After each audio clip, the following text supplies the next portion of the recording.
जय हिंद दोस्तों, मैं नवीन शर्मा आप सभी का स्वागत करता हूं। आशा करता हूं आप सब एकदम अच्छे हैं, एकदम बेहतरीन हैं। एक बार सारे प्यारे दोस्त बताएंगे आप सब कैसे हैं। उम्मीद करूंगा एकदम बेहतरीन होंगे, एकदम शानदार होंगे। और दोस्त, आप सब लोग जानते हैं हम लोग पढ़ रहे थे आपका इतिहास को, यानी कि मिडाइवल हिस्ट्री को। और मैं आप लोगों को पहले ही बता चुका हूँ, सबसे कम वेटेज एग्जाम्स में अगर किसी पार्ट का है तो वो मिडाइवल का है। इसीलिए हम इसको थोड़ा तीव्रता से भी पढ़ रहे थे, है ना, कि क्योंकि बहुत इंपॉर्टेंट क्वेश्चन सब बनते नहीं हैं। मैंने कहा आपके एग्जाम के लिए सबसे ज़्यादा इंपॉर्टेंट पार्ट है मॉडर्न हिस्ट्री। और मॉडर्न हिस्ट्री को हमको बहुत विशेष तरीके से पढ़ना होगा, बहुत धीमे से बहुत अच्छे से पढ़ना होगा। जो हमने प्राचीन इतिहास था उसको हमने बहुत अच्छे से पढ़ा है। दो सेगमेंट आपके लिए बहुत इंपॉर्टेंट है। मध्यकाल को आप एक ओवरव्यू की तरह पढ़ना, उस पर समय आपको जाया नहीं करना है, ठीक है। तो सबसे ज़्यादा वेटेज आप एक बार कमेंट सेक्शन में लिखेंगे, इतिहास के कौन से पार्ट को देंगे, हिस्ट्री के कौन से पार्ट को आप सबसे ज़्यादा वेटेज देंगे, ये आपको पता होना चाहिए। सूर साम्राज्य, मुझे बताइए सूर साम्राज्य किसको हरा के स्थापित हुआ। तो हुमायूं को हरा दिया 1540 कन्नौज के युद्ध में। कौन आ गया? सूर साम्राज्य आ गया। अब सूर साम्राज्य की बात करेंगे, आपका जो कितने वर्षों तक रहा है सूर साम्राज्य? कुल 15 वर्षों तक। अगर मैं बोलूं सूर वंश के शासकों ने कितने वर्षों तक राज किया, तो आपका आंसर आएगा सबका 15 ईयर्स तक, 15 वर्षों तक। इसको हम द्वितीय अफगान वंश कहते हैं। तो आप मुझे बताएं प्रथम अफगान वंश कौन सा मैंने आपको बताया था। तो आप कहेंगे भैया आपने लोधी वंश को प्रथम अफगान वंश कहा था। लोधी अफगान क्यों थे? मैंने आपको बताया था कि वो बलबन के समय अफगान लोग सेना में भर्ती हुए लोग थे। ये द्वितीय आपका अफगान वंश है, क्योंकि ये भी बहलोल लोधी के समय पर, क्या बोलोगे, बहलोल लोधी के समय पर ही एक था आपका इब्राहिम सूर। कौन था बहलोल लोधी के समय पर? इब्राहिम सूर। ये दरअसल में शेरशाह सूरी का दादा है, इब्राहिम सूर, इसीलिए ये भी अफगान है। शेरशाह सूरी के बारे में सारी जानकारी हमको तारीख ए शेरशाही पुस्तक से मिलती है, जिसको किसने लिखा था? अब्बास खां सरवानी ने, अकबर के कहने पर। क्योंकि अकबर ने उससे कहा कि वह कौन है जिसने मेरे पिताजी को हराया था, मैं उसके बारे में सब कुछ जानना चाहता हूं। तो अब्बास खां सरवानी ने, ठीक है, अब्बास खां सरवानी ने अकबर जो 1556 में गद्दी पर बैठेगा उसने अपने टाइम पे लिखवाया। यानी कि क्या बोलोगे आप कि शेरशाह सूरी के बाद में लिखवाया। उसने बोला कि मुझे शेरशाह सूरी के बारे में जानना है, जानकारी दीजिए, ठीक है। अब्बास खां सरवानी। अब आते हैं गद्दी पर कौन आ गया? शेरशाह सूरी। कौन से दो युद्ध लड़े, फटाफट से बताएंगे। तो आप कहेंगे भैया 1539 में इसने पहले हुमायूं को हराया, 1539 में, ठीक है, और 1540 में। क्या बोलोगे? यहां पर 1539 में चौसा युद्ध मैंने आपको बताया था, और 1540 में आप क्या बोलेंगे? कन्नौज। तो कहने का मतलब है इसने हुमायूं को भारत से बाहर खदेड़ दिया। अब हुमायूं को खदेड़ दिया तो गद्दी पे खुद बैठेगा ना, दिल्ली की गद्दी पर। तो दिल्ली की गद्दी पर बैठा, बचपन का नाम फरीद खां है, पिता इसके हसन खां, दादा इसके इब्राहिम सूर थे जो आपका लोधी वंश के समय थे आपका। इसके समय पर बिहार का सूबेदार था बाहर खां लोहानी। इसका नाम यहां पर मेंशन क्यों किया गया है? क्योंकि देखो, जो हसन खां है इसके थे 8 बेटे। 8 बेटों में सबसे बड़ा बेटा था शेरशाह सूरी। ये ओरिजिनल पिक्चर है शेरशाह सूरी की। तो उसकी जो माँ थी, उसकी खुद की माँ तो एक्सपायर हो गई, लेकिन उसकी जो सौतेली माँ थी और अन्य भाई थे, वो कोई नहीं चाहता था कि शेरशाह सूरी, सब लोग जानते थे कि भाई बड़ा बेटा ही उत्तराधिकारी होगा, गद्दी पे कौन आएगा हसन खां के बाद में। तो आप कहेंगे जी भैया शेरशाह सूरी को आना, तो सब लोग उसके खिलाफ हो गए। और शेरशाह सूरी ऐसा आदमी है जिसने अपने पूरे जीवन संघर्ष किया, वह सब कुछ छोड़ करके आ गया वहां से। उसने, आप लोग जानते हैं कि मुगलों के यहाँ करके बाबर के टाइम पे उसने सेना में काम किया, एक सैनिक के रूप में भर्ती हुआ, लेकिन उसने धीरे धीरे धीरे धीरे अपनी ताकत बढ़ाई। यही योजना आपके पास होनी चाहिए। एकदम से कुछ नहीं बन सकता है, आप धीरे धीरे धीरे धीरे प्रयास करेंगे तो ही चीजें बनेंगी। बिहार का सूबेदार इस समय पर बाहर खां लोहानी था। इसने जब अपनी शक्तियां बढ़ाई बाबर के यहाँ काम करके, तो उसके पुत्र का नाम था जलाल खां। जलाल खां का ये क्यूरेटर बना, संरक्षक बना। संरक्षक का मतलब क्या था कि भाई राजा के पुत्र का संरक्षक होने का क्या मतलब था? तो आप कहेंगे कि जी राजा अपने बेटे को संचालन सिखाना चाहता था कि कल वह राजा बनेगा तो उसको जानकारी होनी चाहिए। तो जानकारी होनी चाहिए तो उसके लिए वो संरक्षक नियुक्त करते थे।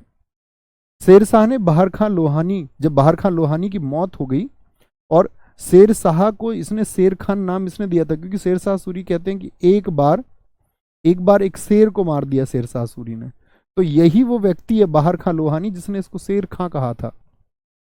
और बाद में तो इसने, क्योंकि बहार खां लोहानी की मौत हो गई जब बिहार में, तो उसकी जो विधवा पत्नी थी दूदू बेगम, उससे इसने शादी कर ली। बहुत अच्छा लिखा है आपने, वेरी गुड रोहिणी धंडे जी, बहुत शानदार। 1529 में देखो, 1526 के टाइम पर ये बाबर की सेना में था शेर शाह सूरी, 1527 में भी बाबर की सेना में था, 27 के बाद अलग हो गया था। 1528 में बंगाल में नुसरत शाह, एक शासक है बंगाल में, नुसरत शाह मैंने आपको पहले भी बताया है, को हराकर हजरत अली की उपाधि, या बोलते शेर शाह की उपाधि को हजरत आला भी। पूछते भारतीय इतिहास का वह कौन सा शासक है जिसने हजरत आला की उपाधि धारण की थी? हजरत आला की उपाधि इसने धारण कर ली। 1530 में इसने चुनार का किला जीता और वहां की जो राजकुमारी थी लॉर्ड मलिका से विवाह कर लिया। बहुत इंपॉर्टेंट फैक्ट है इतिहास का, याद है मुझे बताइए कि 1532 में शेर शाह सूरी को हुमायूं ने हराया था, हाँ या नहीं? सारे दोस्त बोलेंगे यस और नो। आप कहेंगे जी हाँ, यही चुनार का किला था जिसकी वजह से बाद में जब हुमायूं, मैंने आपको बताया था, बंगाल अभियान से वापस लौट रहा था तो रास्ते में शेर शाह सूरी ने उसको हरा दिया, तो इसी किले की मदद से लेकर, क्योंकि उसका ससुराल पक्ष वहां एक्टिव हो गया। 1539 में चौसा का युद्ध मैंने आपको बताया और शेर शाह ने अल सुल्तान आदिल की उपाधि धारण की। 1540 में बिलग्राम कन्नौज का युद्ध, तो किस युद्ध के बाद में सूर साम्राज्य की स्थापना हुई? 1540 के कन्नौज युद्ध के बाद में। सारे दोस्तों का उत्तर आया यस। पूनम सिंह बिल्कुल ठीक लिख रहे हैं, सानू, प्रियांशु कुमार। समझे मित्र? तो क्या बोलेंगे, इसने सूरवंश की स्थापना कर दी 1540 में। 1542 में मालवा को जीता, मालवा मध्य प्रदेश वाले क्षेत्र को। 1543 में रायसीन को जीता, पूर्णमल जाट को वहां पर एक शासक थे उनको धोखे से मारा। और बाबर से चंदेरी का किला किसने जीत लिया था? पूर्णमल जाट ने। हम दरअसल में इतिहास में ये पढ़ते हैं कि बाबर को किसी ने नहीं हराया, दरअसल में बाबर हारा भी है। राणा सांगा सीधे युद्ध नहीं आ रहे, राणा सांगा ने बयाना के वॉर में, बयाना के युद्ध में 1527 में हराया है बाबर को, और ये पूरनमल जाट थे जिन्होंने आपका बाबर को हराया है, लेकिन इस शेर शाह सूरी ने मित्रवश तरीके से करके और धोखे से मार दिया इनको। ठीक है। 1545 में कालिंजर, मैंने आपको बताया था कालिंजर का किला कहां पर स्थित है, एक बार बताएंगे किस राज्य में और किस डिस्ट्रिक्ट में है। इसने कालिंजर पर आक्रमण किया, यहां पर चंदेल शासक कीर्ति सिंह थे, बड़ा विशाल दरवाजा था, किला जीता ही नहीं जाता था किसी से, तो शेर शाह सूरी ने बोला नहीं हम तो इस किले को ही जीतेंगे। तो यहां पर शेर शाह सूरी के पास में उक्का तोप थी, जिससे वो तोप लोग चला रहे थे, लेकिन इतने भारी दरवाजे थे तो कोई असर ही नहीं होता था। तो कहते हैं शेर शाह सूरी ने खुद तोप पर, और किले में झांकने के लिए इन्होंने एक प्राचीर बना रखी थी, ऊंची मीनार, उस पर झांक के देखते थे कि इस साइड गोला फेंकना है भैया। और शेर शाह सूरी खुद पहुंच गया गुस्से में तोप चलाने के लिए, कहते तोप ऐसे चला थोड़ा तिरछा और लग के गोला वापस आ गया जहां गोला बारूद रखा हुआ था, फट गया, खुद शेर शाह सूरी की छाती फट गई। मतलब पास में गोला फटा होगा तो क्या हुआ होगा। बांदा यूपी में है, सिद्धार्थ कुमार जी आपने सबसे पहले आंसर दिया, वेरी गुड। बांदा उत्तर प्रदेश में कालिंजर का आक्रमण, ये तो लिखा हुआ था यहाँ।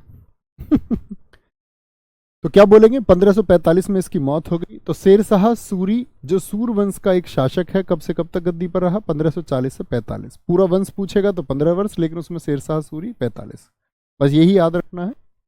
शेर शाह सूरी का मकबरा कहां पर है, इसको कहां दफनाया गया था? सासाराम बिहार में, सासाराम बिहार में।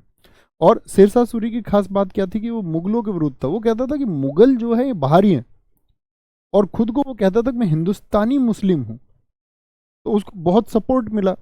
और शेर शाह सूरी का जो 5 वंश का शासन है वो कई राजाओं के 30 और 40 वर्ष के शासन से ज्यादा बेहतर है।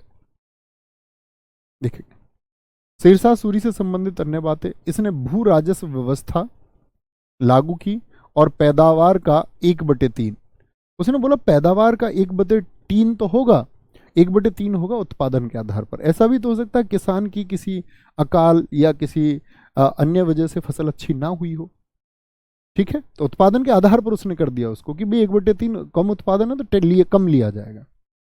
और ये व्यवस्था उसको दी थी टोडरमल ने। ये नाम किस किस ने सुना है? यही व्यक्ति है जो आगे चल के अकबर का वित्त मंत्री बनेगा। एसएससी बहुत पूछती है अकबर के 9 रत्नों में उसका वित्त मंत्रालय किसके पास था, तो फाइनेंस मिनिस्ट्री इसके पास रहेगी। लेकिन मैं वहां पर आपसे पूछूंगा कि मुझे बताइए टोडरमल अकबर के दरबार से पहले किसको सेवाएं देता था, तो आप कहेंगे जी आपका कौन, शेरशाह सूरी को। पट्टा प्रथा जिसको कबूलियत कहा गया, पट्टा क्या होता है?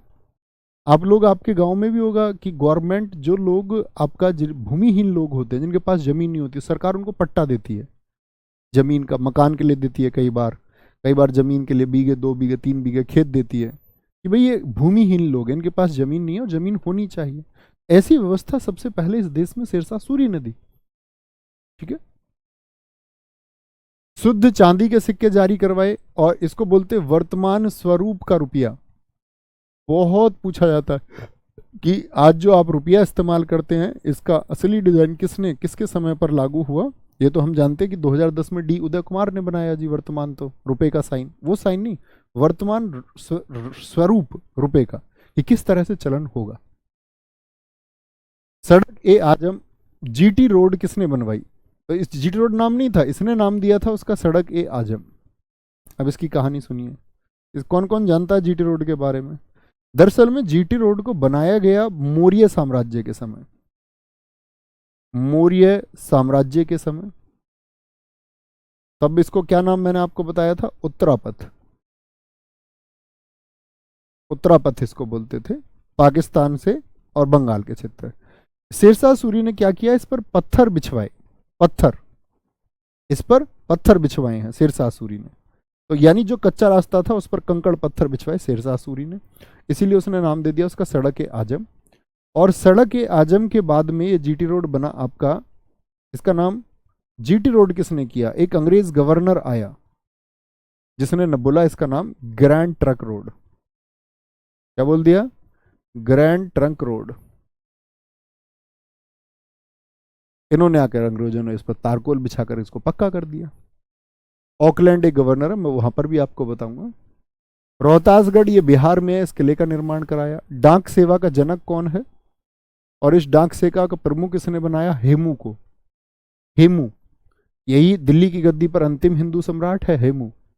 ये भी किससे था? शेरशाह सूरी के समय था। शेरशाह गुप्तचर प्रणाली का प्रमुख भी यही था। तो आप कहेंगे भैया शेरशाह सूरी के पास तो जबरदस्त लोग थे, हेमू जैसे लोग, टोडरमल जैसे फाइनेंस के बारे में सोचने वाले लोग। बहुत बढ़िया गुरुजी, मेरे घर के बराबर से है सर, ये कलकत्ता से दिल्ली तक है। नहीं दोस्त, ये पाकिस्तान की सीमाओं तक है, अब तो पाकिस्तान अलग हो गया, नहीं तो पेशावर तक था। ओके, बहुत बढ़िया, बहुत शानदार। सूर्य जी गोवा जीटी रोड पर है? नहीं भाई साहब, गोवा साउथ में है, अगले आदमी।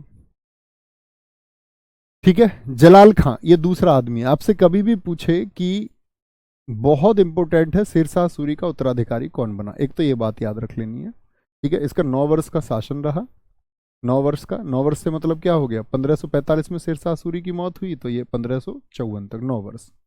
इसके समय ही कवि मलिक मोहम्मद जायसी था।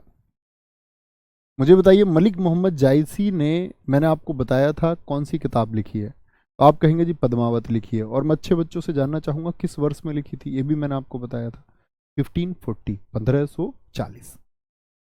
इसके बाद में फिरोज शासक बना, 3 दिन था। फिरोज की हत्या मुजारिब खां ने कर दी। ये सब याद रखने की बात नहीं है। ये कौन था? शेरशाह के भाई निजाम खां का पुत्र था। फिर मुजारिब खां आ गया, मुजारिब खां आया आदिल शाह के नाम से, शेरशाह सूरी का दामाद था। ये रिश्तेदार आपस में फिर भिड़ गए, रिश्तेदारों की लड़ाई हुई। सिकंदर शाह, ठीक है, सिकंदर शाह, ठीक है, आपका इसने सरहिंद का युद्ध लड़ा। मुझे बताइए सरहिंद का युद्ध मैंने कब बताया था आपको कि हुमायूं वापस आता है अपनी शक्ति को हासिल करने के लिए, और हुमायूं लड़ता है 1555 में किसका? सरहिंद का युद्ध। किसका? सरहिंद का युद्ध लड़ता है, सरहिंद का युद्ध, ठीक है, और पराजित हुआ। ये कौन था? मुजारिब खां जो इससे पहले था उसका जीजा था, बहनोई था। अंतिम शासक कौन है सूरवंश का? वो आदिल शाह सूरी है। इसी का सेनापति था हेमू, इसी का सेनापति था हेमू।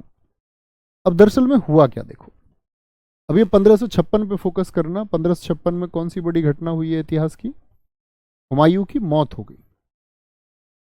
अब हुमायूं की जब मौत हुई तो अकबर तो भैया 13 वर्ष और कुछ महीने का है। इस समय अकबर की एज क्या थी? अकबर 13 वर्ष का था, बहुत छोटा बच्चा था ये समझिए। हुमायूं की मौत हो गई। दिल्ली के आसपास के जो स्थानीय शासक थे उन्होंने पूरा जोर लगा दिया कि वापस जो हुमायूं आया है उस सत्ता को फिर से हासिल करने का मौका है। तो उनमें सबसे प्रमुख था सूर्यवंश का हेमू, जो सेनापति था और इसकी बहुत प्रचलित थे, मतलब प्रचलित से मतलब इसका प्रभाव बहुत था। ये लगभग 1.5 लाख की सेना लेके गया और इसको आप सोचिए, ये हिंदू व्यक्ति है, इसको मुसलमान शासकों से इतना सपोर्ट मिला कि लगभग 60,000 मुस्लिम सैनिक इसके साथ गए, क्योंकि इसने मैसेज किया कि तुम यहाँ के मुस्लिम लोग हिंदुस्तान के बाहर के मुस्लिम लोगों के प्रभाव में क्यों हो। उस तरह का मैसेज और उस तरह का अभियान उसने चलाया। तो हिंदुस्तान के मुसलमानों ने कहा कि भाई ये देश तो हमारा है, तो हम ही लोग इसको लीड करेंगे, बाहर के मुसलमान क्यों लीड करेंगे, हम अपने देश में शक्ति बनकर रहेंगे। तो यहां पर 1.5 लाख, कहते 300 तोप लेकर के चला। अब सोचिए 300 तोप युद्ध में उस समय होना बड़ी बात होती थी, लेकिन फिर भी हेमू हार गया। देखना, एक तरफ तो लगभग 1.5 लाख की सेना है और भैया अकबर इस समय कौन है? बच्चा है। तो हुमायूं की मौत के बाद में अकबर को राजा नहीं घोषित किया गया एकदम से, हुमायूं की मौत की खबर को छुपा दिया गया, क्योंकि सबको पता था हुमायूं की मौत की खबर अगर जाएगी तो भैया विद्रोह होगा। तो हुमायूं की मौत के बाद में जब लोग, दरअसल में क्या होता था, मुगलों में ये लोग किले के बाहर आके दर्शन देते थे जनता को, भैया हम जिंदे हैं। तो इनके जो प्रशंसक है वो देखने आते थे इनको। तो बहुत दिन तक जब झरोका दर्शन देने नहीं आया, झरोका दर्शन बोलते थे इनको, खिड़की पे आके दिखते थे, हाथ हिलाते थे, जैसे सेलिब्रिटी करते हैं आज के लोग, अपने बड़े घर के बाहर छत पे आ जाते हैं। तो यहां पर एक आदमी था जिसकी शकल हुमायूं से मिलती थी, वो है मुल्ला बेकसी। 17 दिन तक तो इसको लोगों को दिखाया जाता रहा, मुल्ला बेकसी। बोले, लोग कहने लगे कि भाई हुमायूं मर गया, हुमायूं जिंदा है, उस तरह की खबरें चलने लगी। तो 17 बार नहीं, 17 दिन। तो मुल्ला बेकसी को दिखाते रहे 17 दिन तक, और इतने तैयार करते रहे इस अकबर बच्चे को। ये तैयार इसको कर रहा था बैरम खां। बैरम खां जो हुमायूं का बहुत विश्वास पात्र आदमी भी था, और हुमायूं जब आके सरहिंद और मच्छीवाड़ा को जीता तो उसमें सबसे बड़ा योगदान था कि हुमायूं के वापस गद्दी पे आने का बैरम खां का रोल सबसे बड़ा था। बैरम खां ने बड़ा युद्ध किया। जिन दोस्तों ने पद्मावत का उत्तर 1540 दिया, श्यामू चौधरी जी, सारे बच्चों ने ठीक आंसर दिया था। तो यहां समझना। तो भैया कितने दिन तक बात छिपती? अब हेमू के पास कौन सा डिपार्टमेंट था शेरशाह सूरी के टाइम पे, जरा बताएं। तो आप कहेंगे भैया वह तो गुप्तचर प्रणाली का प्रमुख था, यानी उसके पास तो जासूस थे, उसको खबर लग गई कि हुमायूं बचा नहीं है, हुमायूं निकल चुका है, हुमायूं गायब हो चुका है।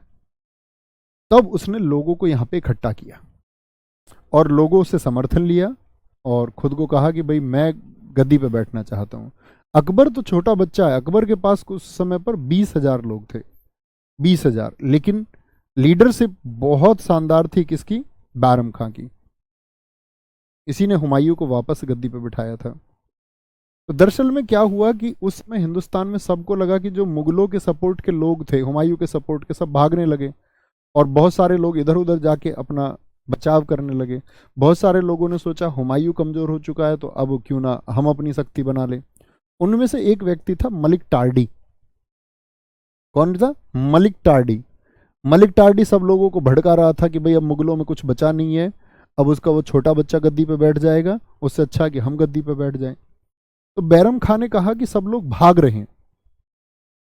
अब उन्होंने अपने 5,000 सैनिक इस बात के लिए लगा दिए कि जो लोग युद्ध भूमि को छोड़कर या दिल्ली में जिनको सपोर्ट करना चाहिए और सपोर्ट छोड़ करके भाग रहे हैं, उनकी हत्या कर दी जाए। यानी जो सपोर्ट नहीं कर रहे हैं उनकी हत्या कर दो। तो उनमें सबसे बड़े नेता मलिक टार्डी को मारा गया। तो सब लोगों को अंदर ये भाव आ गया कि भाई अभी कमजोर नहीं हुए मुगल, अभी दंड देने की शक्ति में, और सबको दंड दिया जाएगा। तो सबके अंदर ये मैसेज पहुंचा, जो लोग इधर उधर छिपे हुए थे उनको पता था हत्या तुम्हारी भी होगी। तो सब लोगों ने सपोर्ट वापस आकर के करना शुरू किया।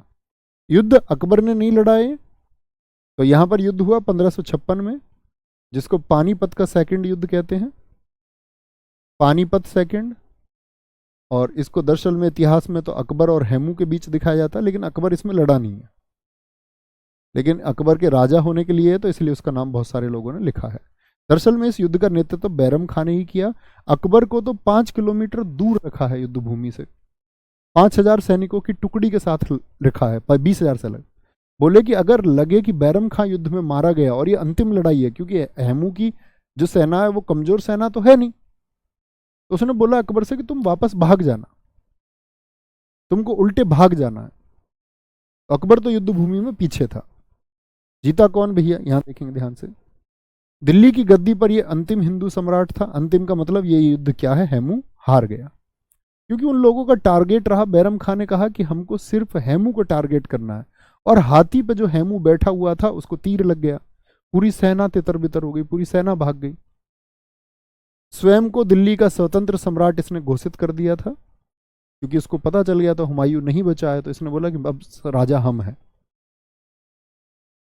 ठीक है, तो कहने की बात है अकबर गद्दी पर आया, और जिस समय हुमायूं की मौत हुई थी तो उस समय अकबर था कलानौर पंजाब में, तो इसका राज्याभिषेक भी कलानौर पंजाब में ही हुआ।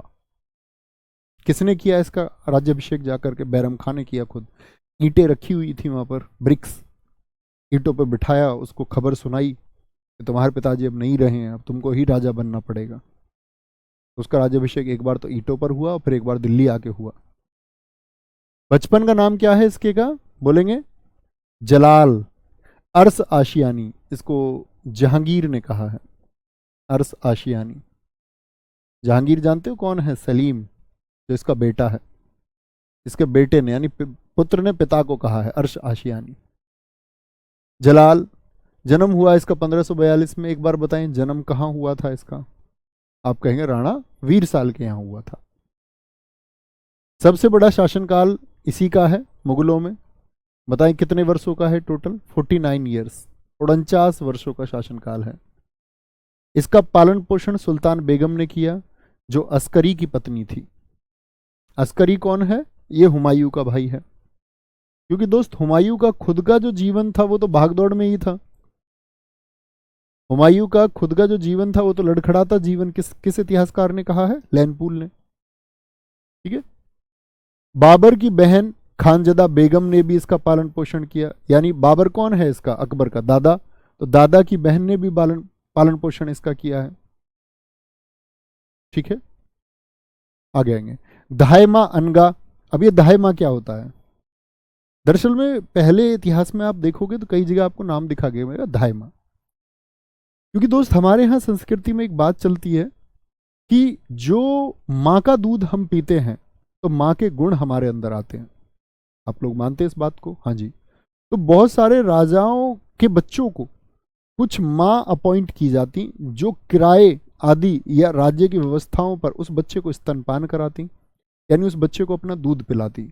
और वो महिलाएं होती थी कुछ छत्राणी महिलाएं, जिनका परिवार किसी क्षत्रिय, या बोले कुछ विद्वान महिलाएं, या बोले कुछ ऐसी महिलाएं जो एक विशेष कौशल रखती हों, ताकि ये माना जाता था कि उस बच्चे के अंदर उन सबके गुण पैदा होंगे। अपनी माँ के अलावा भी दूध पिलाया जाता था, तो जिसका दूध पिलाया जाता था उनको बोलते धायमा। तो एक धायमा अकबर के लिए थी अपॉइंट अनगा, इन्होंने भी पालन पोषण किया। अकबर की पहली शादी हुई सन 1551 में। अकबर कितने साल का है? और ये हुई रुकैया बेगम से। रुकैया बेगम कौन है? इसके चाचा हिंदाल की बेटी है, मतलब अपने चाचा की लड़की से इसकी 9 वर्ष में शादी हुई। और मल्लिकाई जहां यही है, शासन में सबसे ज्यादा आदेश जोधाबाई के नहीं माने गए, सबसे ज्यादा जो बोले मुख्य पत्नी आपसे पूछे तो वो रुकैया बेगम ही रही अकबर की। सोनम तिवारी कह रहे हैं सर जी, जब हुमायूं हारने के बाद भाग गया तो अकबर 1542 में कैसे हुआ?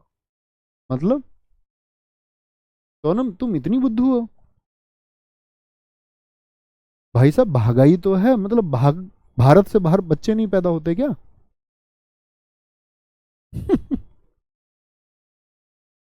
अब बड़े कमाल बच्चू हो तुम तो भाई, ये कौन सी बात तुमने कर दी है? कौन सा लॉजिक है?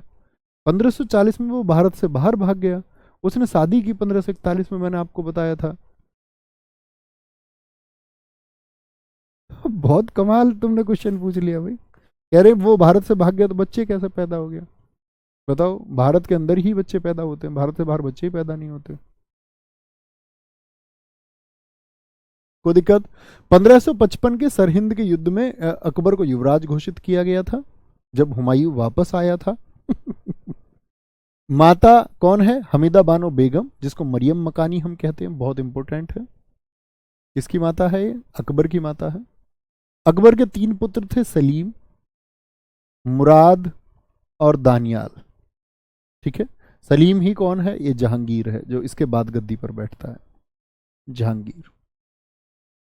ठीक है, जहांगीर आ गया। अकबर का टीचर कौन था? अब्दुल लतीफ। आप कहेंगे भैया अकबर तो अनपढ़ है, तो अनपढ़ का भी टीचर होता है। उसने आगे बहुत कोशिश की अब्दुल लतीफ ने कि मैं अकबर को पढ़ा पाऊं, लेकिन वो कामयाब नहीं हो पाया, वो सफल नहीं हो पाया। अकबर का अंत समय तक जो शिक्षक है, जिसको अकबर ने सबसे ज्यादा अपने जीवन में माना है, वो सिराजी है। सिराजी, अकबर एक बात समझ गया था एक समय पे। देखो समझना, आप आज मूर्ख है इसका मतलब ये नहीं है कि आप पूरी जीवन मूर्ख बने रहें। आपको ये समझना होगा कि भाई मैं हाँ मूर्ख हूं, मैं अब नहीं रहूंगा। अकबर ने भी ऐसा ही चुनाव किया। अकबर ने कहा कि ठीक है, मेरा पढ़ाई में मन नहीं लगता था, मैं नहीं पढ़ पाया, लेकिन मैं अपनी संगत तो ऐसे लोगों की रख सकता हूं ना जो विद्वान हो। तो अकबर ने 9 रत्न रखे थे, हर एक अपने क्षेत्र का विशेषज्ञ और महान व्यक्ति। तो संगत का आपके ऊपर बहुत बड़ा असर होगा कि आप किन लोगों का चुनाव करते हैं। चोर उचक्को, गंदी सोच वाले मित्र हैं आपके। लड़कियों के ऊपर फब्तियां कसने वाले, लड़कियों के ऊपर चर्चा करने वाले मित्र हैं आपके। ये सच में आपका भला चाहने वाले और भले मित्र आपके हैं। ये चुनाव आपको करना होगा। तो 9 रत्न इसने चुने। ऐसे ही एक व्यक्ति का चुनाव किया अकबर ने, सिराजी का। अब अकबर खुद नहीं पढ़ सकता था, लेकिन सिराजी को उसने अपने पास रखा। सिराजी उसको पढ़ के किताबें सुनाता था। कहते अकबर अपने अंतिम दिनों में भी जब शयन कक्ष की तरफ जाता, सोने की तरफ, तो सिराजी उसको उस समय भी पुस्तकें पढ़ के सुनाता। और कहते करीब 4000 पुस्तकें सिराजी ने पढ़ के सुनाई। कहीं कहीं तो इसका वर्णन 24,000 भी लोगों ने लिखा है। तो कहते अकबर खुद पढ़ा नहीं, लेकिन सुनना तो जानता था। ठीक है, अकबर का राज्याभिषेक पंजाब के गुरदासपुर जिले के कलानौर में ईंटों के सिंहासन पर हुआ। किसने किया जी? बैरम खान ने किया। और एक व्यक्ति को बुला के लेकर आया, अब्दुल काशिम को। ठीक है, इस विधि करवाई। अकबर का संरक्षण किसके हाथ में था? बैरम खां के, क्योंकि अकबर क्या है, बच्चा है, तो उसको एक प्रोटेक्शन की जरूरत है। और 1556 से 1561, जिसका जिक्र 1556 से 1560 भी कई जगह आपको लिखा हुआ मिलेगा, तो वो एक ही बात है, इससे घबराना नहीं है। परीक्षा में ऐसा कभी आपसे पूछा नहीं जाता, एक ही विकल्प को रखता है। तो पानीपत का दूसरा युद्ध हुआ। बैरम खान ने उससे कहा कि भाई अगर दिल्ली पे पहुंचना है तो लड़ना तो पड़ेगा। तो क्या बोलेंगे? पानीपत का दूसरा युद्ध 5 नवंबर 1556 को, अकबर वर्सेज हेमू। हेमू का ही नाम है हेमराज विक्रमादित्य। अली आदिल शाह का सेनापति था, मैंने बताया, सूरवंश का सेनापति था। जीता कौन है जी? जीता है इसमें अकबर। इतनी बात हम कर चुके। 7 अक्टूबर 1556 को हेमू ने स्वयं को दिल्ली का सम्राट घोषित किया था। हेमराज दिल्ली की गद्दी पर अंतिम हिंदू सम्राट था। ये बातें हमने अभी की। तो युद्ध किसने जीता? अकबर ने जीता कि बैरम खान ने जीता? ये बताइए।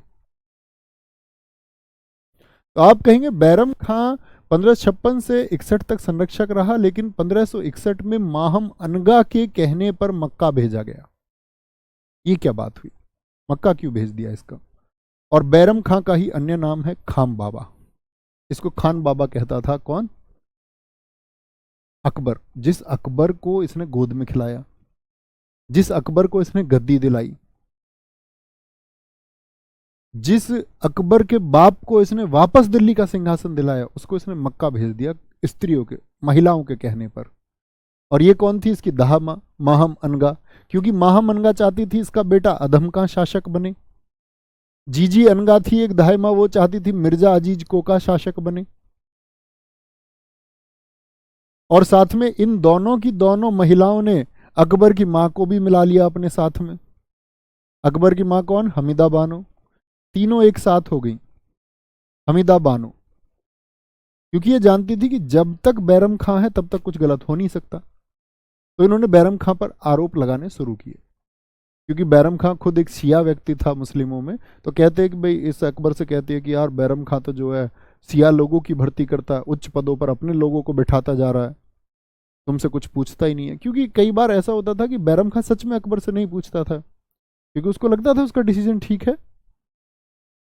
और कई बार तो उसने लोगों को सजाएं दे दी, दंड दे दिए बिना अकबर से पूछे। तो उन्होंने अकबर को भड़काया कि यार तुमसे नहीं पूछता, खुद राजा के जैसे रहता है, शासक तुम हो कि बैरम खां है।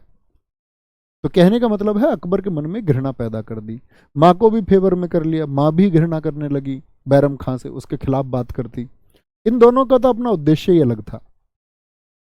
ये दोनों क्या चाहती थी कि बैरम खां रास्ते से हटे और इनके पुत्र के लिए रास्ता खुले, और फिर बचेगा अकबर। तो भैया आप कहेंगे बैरम खां हटेगा तो अकबर तो रह जाएगा ना।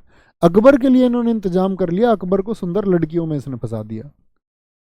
और अकबर का तुम याद रख लेना, 1556 गद्दी से बैठ करके और आपका 1562 तक स्त्रियों में रहा है, और कई हजार सुंदर लड़कियां अकबर के हरम में रहती थी।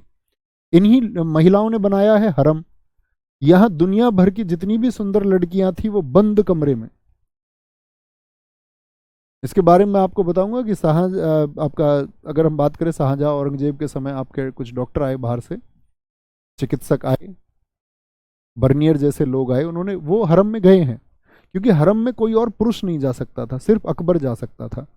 हरम में महिलाएं अगर बीमार भी पड़ती थीं तो भी उनको हरम से बाहर नहीं निकाला जाता था, उनको कोई और देख ही नहीं सकता था, सिर्फ अकबर, ताकि अकबर वहां पर फंसा रहे और शासन को अकबर अपने आनंद में रहे और ये अपने शासन को चलाएंगे फिर अच्छे से। तो अकबर की तो उन्होंने व्यवस्था कर दी बढ़िया। लेकिन 1556 से उनकी सोच थी, लेकिन ये एक्टिव कब हो पाई? ये जब 1560 से सबसे ज्यादा, क्योंकि जब बैरम खां को रास्ते से हटाया इन लोगों ने, तो ये और बड़े स्तर पर बढ़ा। एक चिकित्सक बर्नियर ने लिखा है, क्योंकि वो खुद हरम में गया अंदर, उसने कहा कोई स्त्रियां बीमार थी, तो उसने तो यहां तक भी लिखा है कि मैं जब अंदर गया तो वहां हजारों महिलाएं हरम में थी और किसी के भी चेहरे नहीं दिखाई देते थे, सब एक विशेष प्रकार के कपड़ों बिस्तरों में बंद थी। और कह रहा था कि डॉक्टर को भी सिर्फ अंदर वो अपना हाथ, सिर्फ हाथ मात्र बाहर निकालते और डॉक्टर को नब्ज देख के इलाज करना पड़ता। ठीक है, कोई दिक्कत यहां तक, कोई परेशानी? भैया सिया और सुन्नी क्या होते हैं? दरअसल में दोस्त, मोहम्मद साहब इस्लाम के संस्थापक रहे। जो मोहम्मद साहब की शिक्षाओं को मानते हैं वो सुन्नी है, और जो मोहम्मद साहब के दामाद अली की शिक्षाओं पर, उनकी एजुकेशन पर चलते हैं, वो लोग शिया लोग हैं। ये मिर्जा अजीज कोका इसको बोलते खाने आजम, अकबर ने ही कहा था ये अकबर का दूध मुआ भाई है, इसका मतलब क्योंकि अकबर की ये धाय माँ है जीजीएन का, इसका दूध अकबर ने भी पिया और इसलिए इसको भी कहा गया। तो इन महिलाओं के कहने पर इसने बैरम खां को बुलाया और बैरम खां को चॉइस दी, उसने क्षेत्र दिया उसको, सिंध क्षेत्र की, बोला कि तुम यहां पर जाकर छोटे से टुकड़े लेकर के शासन कर लो या फिर मक्का चले जाओ, ठीक है, या अपनी गलतियां मानो और अपने यहां अधीन रह के अपनी गलतियों को स्वीकार करो। बैरम खां को बहुत हर्ट हुआ। बैरम खां ने कहा ठीक है, तुम्हारे लिए इतना कुछ मैंने किया आज तक, और आज ऐसी स्थिति आ चुकी है कि तुम ये सोच रहे हो कि अगर मुझे गद्दी लेनी होती तो मैं तुम्हारी हत्या पहले करता ना, जब तुम बच्चे थे तो मैं गद्दी खुद बैठ जाता, मेरी वजह से तो बैठे। तो आप समझेंगे कि क्या समझे कि भैया बैरम खां ने फिर मक्का जाना ही चुना, और फिर भी लोगों को चैन नहीं पड़ा इन विद्रोहियों को। उन्होंने लगा बैरम खां कुछ साजिश ना कर दे, तो अकबर को फिर से भड़काया कि अकबर तो वो बैरम खां ना, वो जाकर के गुजरात के रास्ते में कहीं एक सेना टुकड़ी इकट्ठी कर रहा है और तुम्हारे ऊपर वापस हमला करेगा। तो अकबर ने आदेश दे दिया एक काम करो, उसको मार दो, ऐसा। लेकिन उसके आदेश से पहले ही एक व्यक्ति, यहां देखेंगे, मक्का जाते समय बैरम खां की हत्या मुबारक खान ने कर दी। मुबारक खान कौन है? क्योंकि मुबारक खान के बाप को मारा गया था मच्छीवाड़ा के युद्ध में 1555 में। अब बेचारा बैरम खां इनके लिए सब कुछ कर रहा था और इन्हीं की वजह से मारा गया। ठीक है, कहां पर? पाटन गुजरात में स्थल है। इसके बाद बैरम खां की पत्नी, बैरम खां की घरवाली और सलीमा बेगम से अकबर ने शादी कर ली। सुन लो जी इसकी बात, देख रहे हो इसको तुम? मतलब जिस व्यक्ति ने, जो इसके पिता के समान है, जिसको खाम बाबा कहता है, उसकी पत्नी से शादी कर ली। और क्या उद्देश्य दिया कि भाई बैरम खां हमारे बहुत करीब थे और क्योंकि बैरम खान की ये पतली हैं तो अब इनको उतना, क्योंकि इनके पति को यहाँ से निकाल दिया गया, तो इनको अब सम्मान नहीं मिल पाएगा। इनको सम्मान बस देने का एक तरीका है कि अकबर की ये पत्नी हो जाए तो इनको सम्मान मिल पाएगा। एक राजा अगर आदेश कर देता था कि इनकी पत्नी को सम्मान मिले तो क्या सम्मान नहीं मिलता, आप सोचें। लेकिन अकबर ने उसके लिए चुना कि उससे शादी कर ले, और उसके बहुत बड़े पुत्र अब्दुल रहीम खान खाना को अपने पुत्र का दर्जा किया। बोला बोला बेटा दिक्कत की बात नहीं है, आज से हम तुम्हारे अब्बू हैं, ऐसे कह दिया उसने। इसकी हत्या के बाद 2 प्रधानमंत्री नियुक्त हुए, ठीक है। प्रधानमंत्री बोले महामनगा बन गई एक बार तो प्रधानमंत्री, देखो 2 अन्य और भी नियुक्त हुए थे। सिहाबुद्दीन नामक प्रधानमंत्री बना, क्योंकि अकबर को तो इन लोगों ने फंसा दिया हरम में, अब शासन चला रहे हैं, खुद शासन चला रहे हैं, ठीक है। अच्छा जी, तो 1560 से 62 ये है पेटीकोट शासन। समझ गए अकबर इस समय कहां पर विजय हुआ, तो इतिहासकारों ने इसको पेटीकोट शासन कह दिया। बोले कि महिलाओं का शासन था इस समय, तो स्त्रीण शासन, स्त्रियों का शासन बोलते हैं इसको, पर्दा शासन, महिलाओं वाला शासन, हरम दल वाला शासन। अकबर 1562 में अकबर को होश आया, जब अकबर को पता चला कि अधम खां की शक्ति बढ़ रही है, क्यों ये लोग कर रहे थे, उसके पीछे नीति क्या है, तो फिर इसने अधम खां को बंधवा के किले की दीवार से फेंकवाया। पहले तो इसने अधम खां को मारा, तब इसको पता चला, ठीक है। 1562 में बाल विवाह, दास प्रथा, सती प्रथा खत्म किया इसने अकबर ने। 1563 में हिंदुओं की तीर्थ यात्रा पर जो कर लगता था वो खत्म किया। 1564 में जो जजिया था, किसने लगाया था ब्राह्मणों पर जजिया, जरा बताएं,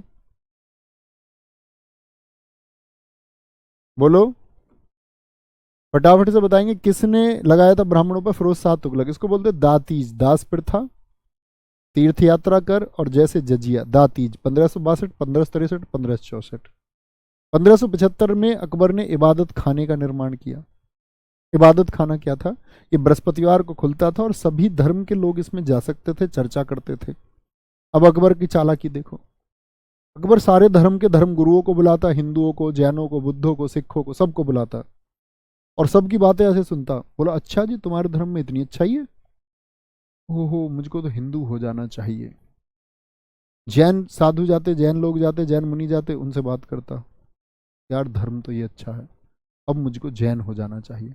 लोगों को दिलासा देता था, और सारे धर्म गुरुओं को ये लगता था कि अकबर बहुत जल्दी हमारे धर्म में शामिल होगा, बहुत जल्दी जैन लोग सोचते थे जैन बन जाएगा, बहुत चालू था, उनको लगता था बहुत जल्दी ये बौद्ध बनने वाला है, और हिंदुस्तान का इतना बड़ा शासक। सारे धर्मों में इसकी वाही वाही होने लगे, सब इसको ग्रेट कहने लगे। हालांकि उसने बहुत अच्छे काम भी किए, शासन व्यवस्था भी दी, जिसकी वजह से भी उसको महान कई जगह कहा गया, ठीक है। तो शुरुआती जीवन इसका आप सोच सकते हैं भ्रष्ट जीवन है, बहुत मतलब बहुत खराब व्यक्ति अकबर है अपने शुरुआती जीवन में। बाद के अकबर के अगर आप शासनकाल को देखें तो उसका शासनकाल अच्छा रहा, उसने फिर लोगों के हित के लिए काम किया।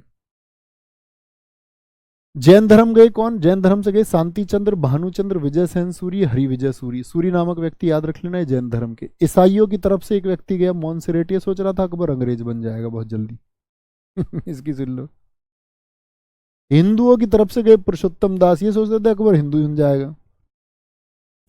1579 में इसने मजहर की घोषणा की। मजहर की घोषणा मतलब, अब इसने बोला कि देखो किसी धर्म में कुछ लिखा हुआ है, किसी धर्म ग्रंथ, चाहे कुरान में कुछ लिखा हो, चाहे वेदों में कुछ लिखा हो, चाहे बाइबल में कुछ लिखा हो, इसने कहा कि किसी भी पुस्तक में चाहे कुछ लिखा हो, अगर कॉन्ट्राडिक्शन है, तुमको लगता है कि वो पुस्तक कहती है, वो नहीं माना जाएगा। अकबर का आदेश सबसे ऊपर होगा, यही मजहर है। तो सम्राट का आदेश सबसे ऊपर होगा। उसने बोला कोई फिर उस बात पे किसी को प्रश्न चिन्ह ही नहीं लगाना।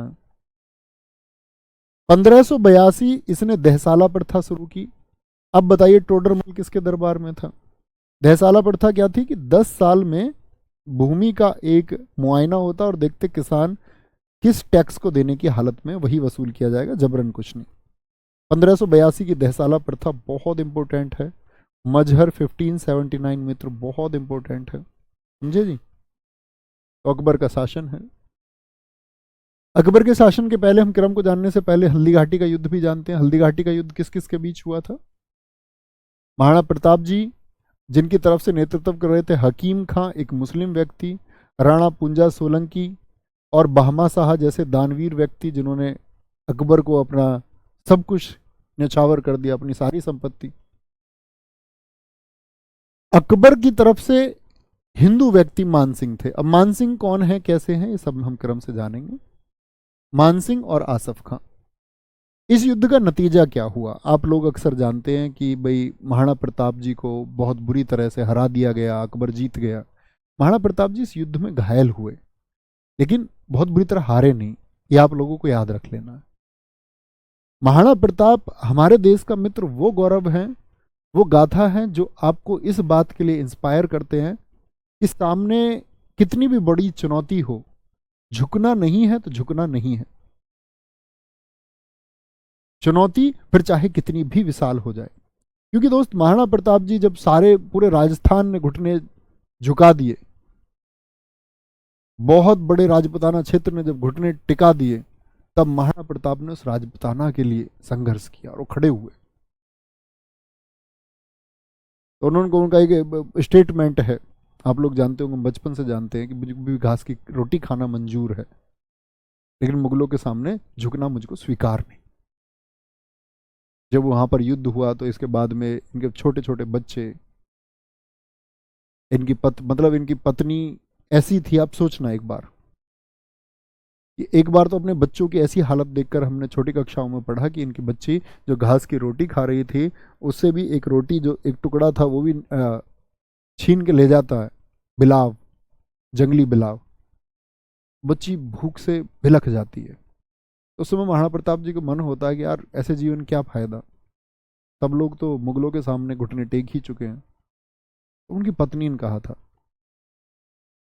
कहा था कि अगर आप नहीं लड़ सकते तो मैं तलवार लेके लड़ूंगी। तो उनकी पत्नी भी उतनी ही बहादुर थी। और तुम फील करके देखना इस एक चीज को।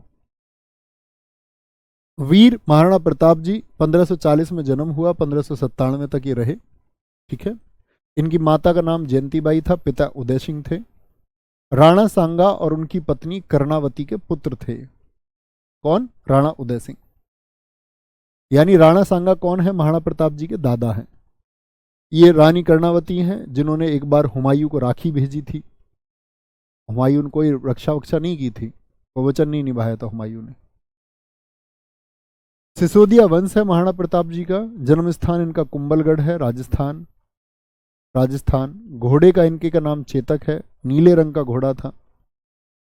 हल्दी घाटी के युद्ध में जब ये घायल हो गए थे तो चेतक ने ही इनको उस नाले से पार कराया था, जिसके बारे में इतिहासकार लिखते हैं कि भैया लगभग अगर बात करें आपका, जिसके बारे में लिखा जाता है 46 फीट का नाला था, जिसके लिए अतिशयोक्ति अलंकार में एक पंक्ति भी आती है, राणा ने सोचा इस पार, चेतक था उस पार। मतलब वो सोच ही रहे थे कि ये कैसे पार होगा नाला। और उसके बाद में चेतक की मौत भी हो गई थी, घायल था वो भी युद्ध भूमि में। कहने का मतलब क्या हुआ कि ये इनका घोड़ा था चेतक, युद्ध भूमि से यही बाहर लेके आया था। हाथी राम प्रसाद। और महाराणा प्रताप जब युद्ध से बाहर निकल गए तो झाला इनकी जगह इनका मुकुट पहन के लड़े थे। तो क्या बोलेंगे? हाथी राम प्रसाद है, हाथी का नाम है।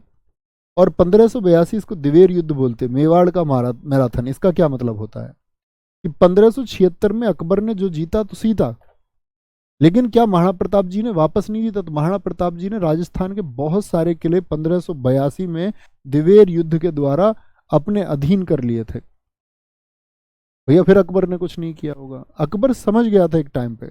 अकबर ने जब लाख प्रयास किए, बहुत सारे लोगों को मिलने भेजा, बहुत सारे संधि पत्रों के लिए आसपास के स्थानीय राजाओं से दबाव बनवाया, अकबर ये समझ गया कि ये व्यक्ति दबाव मानने वाले व्यक्ति है ही नहीं, मानेंगे ही नहीं।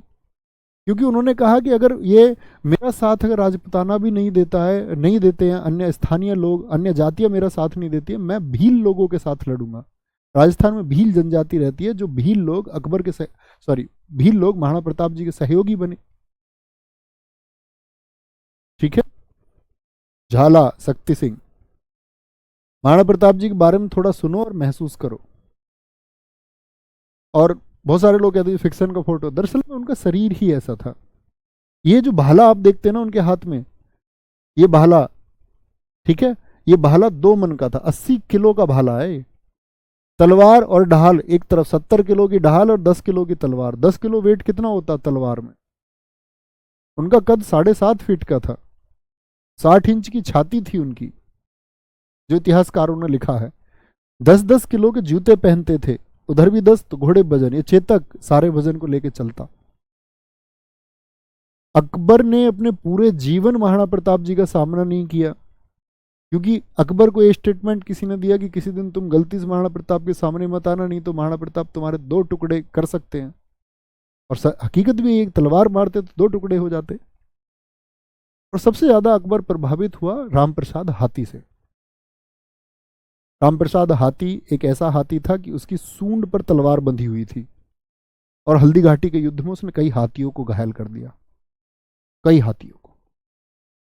अंत में उस बेचारे को बंदी बना लिया गया जब सेना कमजोर पड़ गई महाराणा प्रताप जी की, तो उसको कैद में रखा अकबर ने।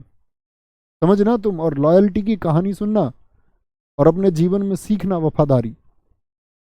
तुमको वफादारी में दोस्त जान भी देनी पड़ती है तो दे दीजिए, मित्र के लिए, परिवार के लिए, उसे तुम चूकना मत कभी, ना घबराना। तो रामप्रसाद, एक हाथी को जब बेकैद कर लिया गया तो उसको खाने के लिए सारी चीजें दी गई, लेकिन रामप्रसाद समझ गया कि मैं अपने मालिक के पास नहीं हूं। वो इतना लॉयल था, एक जानवर। वो समझ गया कि मैं कहीं बाहर कैद हूं। उसको महाराणा नहीं दिखे तो उसने कुछ नहीं खाया। अकबर ने कहा इसके लिए जो सबसे बेहतरीन चीज है, एक हाथी को जो पसंद होती है वो इसके लिए उपलब्ध कराई जाए, लेकिन उसने नहीं खाई। उसको मारा गया, पीटा गया, लेकिन उसने कुछ नहीं खाया। जबरन खिलाने का प्रयास किया, नहीं खाया। रामप्रसाद ने अपने प्राण त्याग दिए किसी और की कैद में। तो अकबर ने एक स्टेटमेंट दिया था, जिस व्यक्ति के हाथी को मैं ना झुका पाया, उस व्यक्ति को मैं क्या झुका पाऊंगा। सोचो, जिस आदमी का जानवर तक नहीं झुक पा रहा है, वो आदमी क्या झुकेगा। समझ पा रहे हैं आप? आगे आएंगे। अकबर, गुरुजी क्या ये सब पॉसिबल है? रोज यार, ताकतवर शरीर अगर हो तो क्यों पॉसिबल नहीं है? कैसी बात करते हो? लोग वेट लिफ्टिंग नहीं करते क्या? आप लोग 35 किलो का डंबल नहीं उठाते क्या? जिम में तुम ही तो नहीं उठा पाते हो। नहीं तो इस हिंदुस्तान में ऐसे भी लोग हैं जो 100 किलो का डंबल उठा लेते हैं। तुम तो भाले की बात कर रहे हो। भाला तो फिर भी आसान है, जैवलिन तो बैलेंस करना। अब तुम ये कहो ना कि मैं कमजोर हूं, तुम ये नहीं कह सकते कि महाराणा प्रताप जी सच में ऐसे नहीं रहे होंगे। आप ये मानिए जी कि मेरे अंदर शारीरिक क्षमता की कमी है। आप दूसरे पर प्रश्न चिन्ह थोड़ी लगा सकते हैं कि जी इतना वजन क्या होगा। सीधी सी बात है, चेतक भी कोई कमजोर घोड़ा नहीं रहा होगा। उसको महसूस करिए प्रश्न चिन्ह लगाने के बजाय, क्योंकि प्रश्न चिन्ह से कुछ नहीं मिलता है। मैं आपसे बोलूं कि आप आइए बेंच प्रेस पे आप 200 किलो वजन उठाइए, नहीं उठा पाएंगे आप, लेकिन कोई और भी नहीं उठा पाएगा, ऐसा कैसे सोच सकते हैं आप? ठीक है। अकबर 1556 से 1605। अकबर ने यहाँ पर मनसबदारी प्रथा को शुरू किया 1575 में। मनसबदारी क्या थी दरअसल में? जैसे किसी को बोलते 200 का मनसब है, तो 200 मनसब का मतलब क्या होता था कि उसको 200 घोड़े रखने पड़ेंगे और 200 घोड़े एक्स्ट्रा भी रखने पड़ेंगे। जो जब युद्ध भूमि के लिए राजा जाएगा तो घोड़े, एक तो आप लोग कभी देखना, घोड़ा थकता है अगर उसके ऊपर कोई सवारी बैठी है। खाली घोड़ा कितना भी दौड़ थकता नहीं है। ये उस जीव की विशेषता है।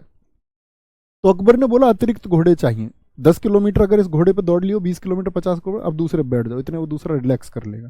घोड़ा भागते भागते खड़े खड़े भी रिलैक्स कर लेता है। ठीक है, आगे आएंगे। बहुत बढ़िया। गुरुजी नाला कहीं कहीं 25 फीट दिया होता है। दोस्त 25 फीट आदमी दाग जाता है, आदमी कूद जाता है, कुछ थोड़ा सोचो। 25 फीट कूदना बड़ी बात नहीं है। दिया होता है तो वो मान लो, उस पर कोई बहस या जिरह की बात ही नहीं है कि वो 50 फीट है 40 फीट है। बात भाव की है कि एक जानवर ने महाराणा प्रताप जी की जान बचाई। ठीक है। 1582 में अकबर ने एक धर्म चलाया, दीन ए इलाही धर्म। कुल 19 लोगों ने इसको अपनाया, दीन ए इलाही। अब देखो, अकबर सब लोगों से मिलता था, सारे धर्म के लोगों से, उनकी अच्छी अच्छी चीजें ले ली, सारे धर्म की अच्छी चीजों को मिला के धर्म बना दिया नया, दीन ए इलाही। बोलो अब पूरी दुनिया में यही धर्म चलेगा। कितने लोगों ने अपनाया? कुल 19 लोगों ने। एकमात्र हिंदू शासक बीरबल था, अकेला। पूछा जाता है बहुत, एकमात्र हिंदू शासक कौन था जिसने इसको अपनाया? बीरबल, सिर्फ, और किसी ने अपनाया ही नहीं है, क्योंकि अकबर ने इसके लिए स्वेच्छा पर छोड़ दिया था कि जिनकी इच्छा है वो इसको ज्वाइन कर ले। 1582 में इबादत खाना बंद कर दिया गया जो पूजा वाला था। 1579 में एक मिशनरी, मिशनरी बोलते धर्म प्रचारक को, ईसाई लोग भारत में आने लगे, भारत के लोगों को। आज भारत में ईसाई रहते हैं या नहीं? आप कहेंगे जी हाँ। उन्होंने प्रचार किया, और एक महान दार्शनिक है, आप लोगों ने सुना हो कभी, ओशो का नाम, उनके एक स्टेटमेंट ने खलबली मचा दी। अमेरिका में जाकर के उन्होंने एक ऐसा स्टेटमेंट दे दिया, उन्होंने कहा कि तुम ईसाई मिशनरी हिंदुस्तान जाके प्रचार करते हो ईसाई धर्म के प्रचार के लिए, और जो गरीब बच्चे हैं उन गरीब बच्चों को तुम मेडिकल सुविधाएं या कुछ पैसे का लालच दे के उनको ईसाई धर्म में तब्दील कर लेते हो। और उन्होंने बोला कि अमेरिका में क्या सारे लोग अमीर है? अमेरिका में भी तो गरीब हैं, वहां के गरीबों का फायदा क्यों उठाते हो? तो एक व्यंग्य कसा था, बहुत प्रसिद्ध हुआ था उस समय। और इवन तो जीसा ईसा, उन्होंने तो ईसा मसीह पर प्रश्न चिन्ह लगा दिए कि ईसा मसीह और लजारस, जो मैंने तुमको एक कहानी बताई थी, उसका दोस्त जीवित हो गया, उन्होंने तो उस पर भी प्रश्न चिन्ह लगाया कि मिली भगत से खुद को भगवान बना दिया जीसस ने। अमेरिका की सरकार ने ओशो को पकड़ लिया, कई दिन कैद करके रखा।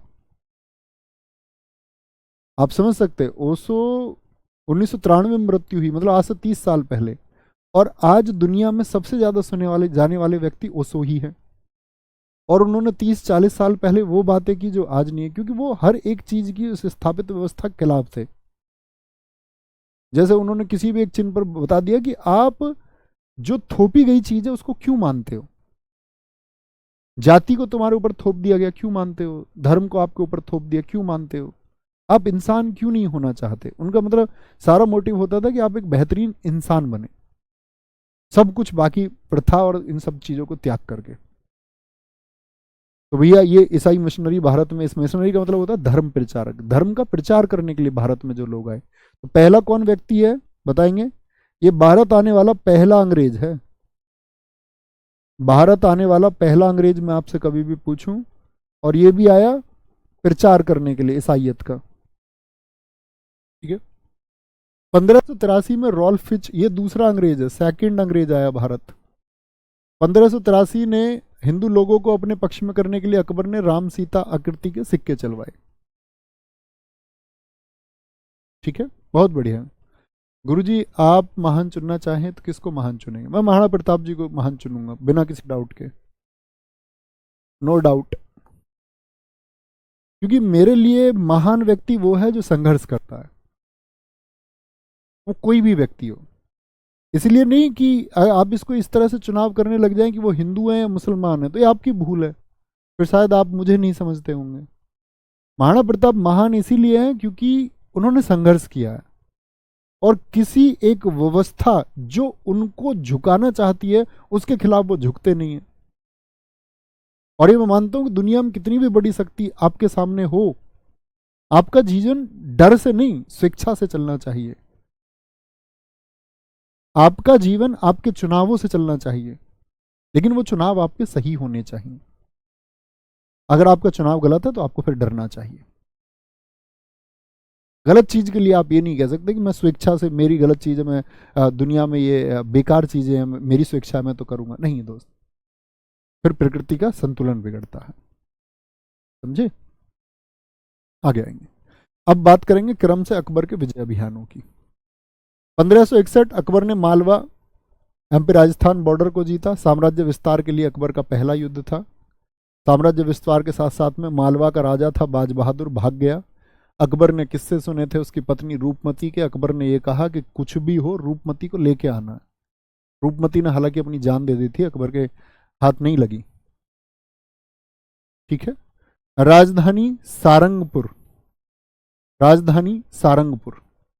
ठीक है, कोई दिक्कत? बहुत शानदार। सर राहुल गांधी भी तो संघर्ष कर रहे हैं, मैंने तुम्हें बताया ना। आज राहुल गांधी जी खेतों में जाकर के किसानों के साथ मूंजी लगा रहे हैं, और जब शासन था तो तब किसान कहाँ थे? तो बात ये है ना कि जब तुम सत्ता में हो, लोगों को तुमको लोगों का ध्यान तब रखना चाहिए। आज मैंने देखा एक वीडियो देखी, और ये मतलब कोई कमेंट नहीं है, ये जनरल ट्रूथ है। एक सही इंसान होने के लिए आप भी इसको समझना। मैंने देखा राहुल गांधी जी कहीं गए, किसान खेतों में मुंजी लगा रहे हैं, उन्होंने जाके किसानों से बोला कि आप मुंजी लगा रहे हैं, ये क्या कर रहे हैं आप। उन्होंने बताया उनसे, राहुल गांधी जी कहते हैं कि तुम दिल्ली चलोगे सारे लोग, तो उन सबको बस में बिठा के दिल्ली ले आए, उनके साथ टेबल पे खाना खा रहे हैं सोनिया गांधी जी, प्रियंका गांधी भी खाना खा रही हैं सबके साथ में, आओ आओ बैठो। ये मजाक उड़ाना नहीं है क्या एक गरीब वर्ग का? इसको आप इस तरह से पुट कर रहे हैं कि आप कितनी चिंता करते हैं। और ये हर एक पार्टी के लिए है, किसानों को कोई नहीं सोचता, चाहे बीजेपी हो चाहे कांग्रेस हो। भाई गवर्नमेंट का काम नीतियां बनाना है, सब बनाती हैं, लेकिन एक किसान को, उसके लिए आपने देखा ना कितने किसानों ने कितना संघर्ष किया है अपनी बातों के लिए। क्या गवर्नमेंट का ये ड्यूटी नहीं बनती कि किसान को कोई संघर्ष करना ही ना पड़े? उसको बेचारे को दिन रात खेत में हर रोज काम करना पड़ता है, उसके लिए वो अपने आप में एक संघर्ष है। राहुल गांधी क्या संघर्ष करेंगे किसान के जैसा? कोई नहीं कर सकता उतना संघर्ष, ना मोदी जी कर सकते हैं, ना राहुल गांधी कर सकते हैं, ना कोई और नेता कर सकता है। किसान पूजनीय इसीलिए है, मैं आपसे कहता हूँ जो व्यक्ति संघर्ष करते हैं वो पूजनीय है, वो अन्नदाता है, उनकी वजह से ये हमारी इकोनॉमी चलती है, हम लोगों को खाने को मिलता है। तो आप समझिए कि जब आप सत्ता में थे तब आपने कितने लोगों को दिल्ली घुमाया, या बीजेपी के लोग कितने लोगों को घुमा लेते हैं, या अन्य पार्टियों के कोई भी लोग हो। सबसे खराब लोग मुझे नेता ही लगते हैं। ऐसा नहीं है कि सारे लीडर खराब है, कुछ है चुनिंदा लोग, बहुत कम लोग ठीक हैं, बहुत चुनिंदा लीडर्स। और उन लीडर्स को तुम जानते भी नहीं कि वो सच में लीडर्स हैं, क्योंकि वो अपने काम का शो ऑफ नहीं करते कि किसकी मदद कर रहे हैं किसकी नहीं कर रहे हैं, उस तरह की चीज़ें वो सार्वजनिक नहीं करते हैं। आप लोग जानते भी नहीं है, इसी देश में एमएलए भी है, एमपी भी है, निष्पक्ष होकर लोगों के लिए काम कर रहे हैं अपनी कॉन्स्टिट्यूएंसी के लिए। ठीक है तो दोस्त ये अकबर के विजय अभियान है, इनको कल पढ़ना शुरू करेंगे, और कल क्लास होगी, ठीक है, संडे में भी आधे पौने घंटे की क्लास ले लेंगे। उससे क्या होगा, मैं ये सोच रहा हूँ कि 6 तारीख से हम लोग मॉडर्न हिस्ट्री को शुरू करें, क्योंकि इसको हमको थोड़ा टाइम देना होगा। और नई क्लासेस भी आपकी 6 तारीख से शुरू हो रही है, तो मॉडर्न हिस्ट्री पर हम पहुंच जाएं, और फिर इसको हम आराम से समझें धीरे से। ठीक है, ये हमारा टारगेट है। हालांकि शायद कल कितनी तारीख है, 3, 4 और 5, 2 दिन में से हो तो जाना चाहिए। चलो कर लेंगे 2 दिन में, कोई दिक्कत नहीं है। मंडे ही करेंगे क्लास, है ना? कल नहीं करेंगे, मंडे कर लेंगे, 10-5 मिनट एक्स्ट्रा करनी पड़ेगी, कर लेंगे, ज़रूरत नहीं है। ख्याल रखिए। जय हिंद, जय भारत, जय मां सरस्वती। मिलते हैं कल। थैंक यू, नमस्ते।